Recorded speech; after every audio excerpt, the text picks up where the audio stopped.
People don't lose feelings. The brain shuts down the circuit that enables feeling. When someone is important to you, your brain highlights everything they do. It learns what to feel, and it can be retrained. Shalom. Have you ever woken up one day and the feeling was just gone? You used to look at this person and feel everything. And then one day, nothing. Not anger, not sadness, just empty. And you thought, what is wrong with me? Did I ever really love them at all? I need to tell you something. That wasn't weakness. That wasn't coldness. That was your brain protecting you. And a neurologist just explained exactly how it works. And when I heard it, I thought of something Mussar masters wrote about 200 years ago, because they said it first. Here's what the neurologist said. People don't lose feelings. The brain shuts down the circuit that enables feeling. There is a system in your brain called the Salience network. Think of it like a highlighter. It scans everything around you and asks one question. Does this matter? When someone is important to you, your brain highlights everything they do. Their text, their look, their tone, all of it gets marked, this person matters. Pay attention. This is what love feels like in the brain. Not a chemical and not a choice. A circuit that says this signal is meaningful. This person is relevant to your survival. This is your brain in love. Not poetry, neuroscience. One person, highlighted. Every signal from them marked as important. And then something happens. Not a big dramatic betrayal, not a fight, not even a single conversation. Something quieter. They pick convenience over you. They pick their comfort over your pain. They pick their audience over your need. They pick their ego over your trust. And your nervous system, which has been building a model of who this person is, detects a mismatch. The person they showed you in the beginning and the person they actually are do not match. And the brain doesn't wait for you to figure this out consciously. It doesn't ask your permission. It acts. Now here's what the neurologist saw in the brain scans. The moment the mismatch is detected, the salience circuit flips. Not gradually, not slowly, immediately. The brain just stops marking their signals as meaningful. And here's the part that explains everything. The feelings don't vanish. They become non-routable. The signal still fires. The emotion is still there, but the circuit has been closed. The feeling has nowhere to go. That is why you feel numb. Not because you stopped caring, but because the pathway carrying you used to travel has been shut. That is why you feel numb. That is why you feel confused. That is why you look at someone you love and feel nothing and can't explain why. Your brain isn't broken. Your brain is protecting you. It shut the circuit because it detected that keeping it open was dangerous to your identity. The neurologist said something that stopped me completely cold. Feelings don't die. They wait for a safer target. The love isn't gone. It's locked behind a firewall. And the key to reopening it is not chasing the person. It's rebuilding the predictability your nervous system lost. Now, let me show you where Judaism saw all of this first.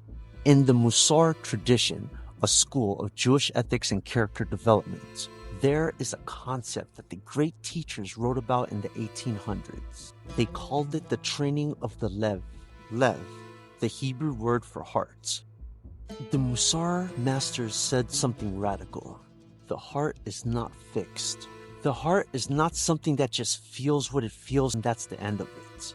The heart can be trained. The Ramchal wrote that every repeated action carves a path in the heart. Every time you act a certain way, think a certain thought, respond to the world in a certain pattern, you are literally shaping what your heart becomes capable of feeling. The Mussar masters wrote 200 years ago what the neurologist just measured in a brain scan. The heart, the lev, is shaped by repeated experience. It learns what to feel, and it can be retrained. And here's where it gets deep.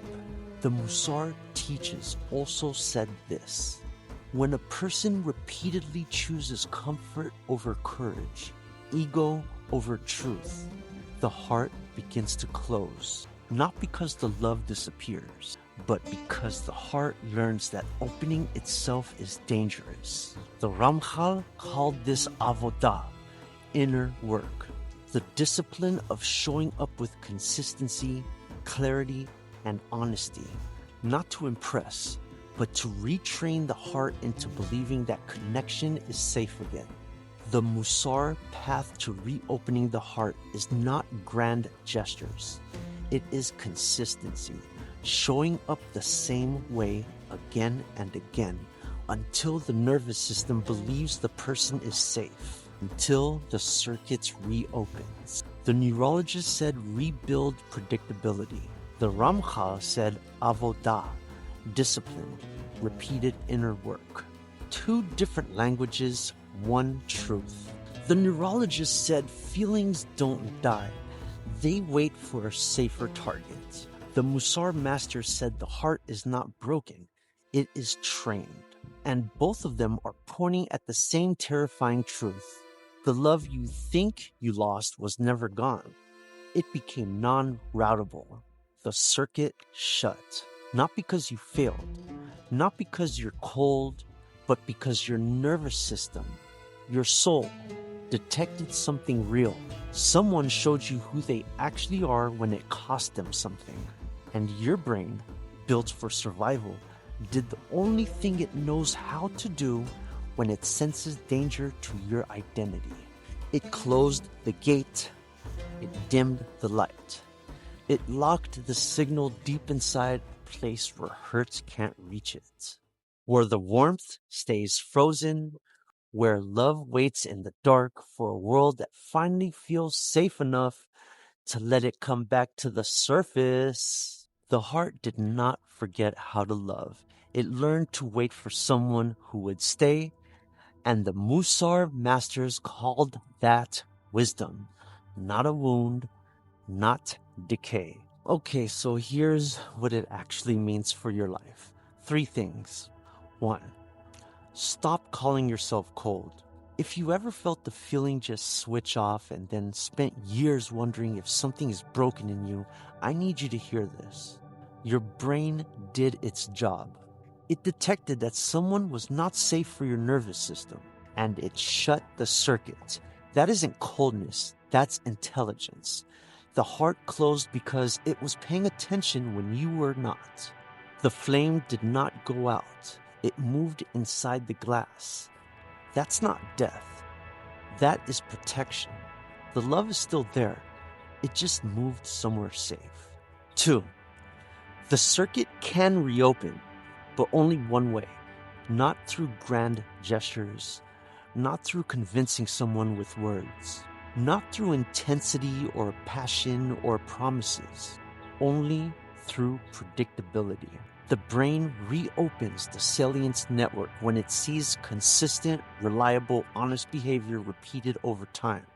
The Mussar masters called this Avodah, daily practice. Small actions done the same way every day. That is how you rebuild trust with someone else's nervous system. And that is how you rebuild trust with your own. 3. The waiting is not wasted. The neurologist said feelings wait for a safer target. The Mussar tradition says the lev, the heart, is always in the process of becoming. It doesn't sit still. Even when it's closed, it's learning. Even in the quiet, it's shaping itself for what comes next. The frozen feeling you carry right now is not a sentence. It's a preparation. Your heart closed to protect something real, something worth protecting, something it is still holding for the right moment, the right person, the right level of safety. The river did not stop. It went underground. What looks like numbness from the outside is preparation from the inside. The brain shuts the circuit when it needs to protect you. The heart closes when it's paying attention. And both of them, the brain and the heart, are waiting for the same thing. Not intensity, definitely not perfection. Safety, consistency, truth. Stop chasing the feeling. Start bringing the conditions that bring it back. Let's build. Reaching for Shalem, a future so divine.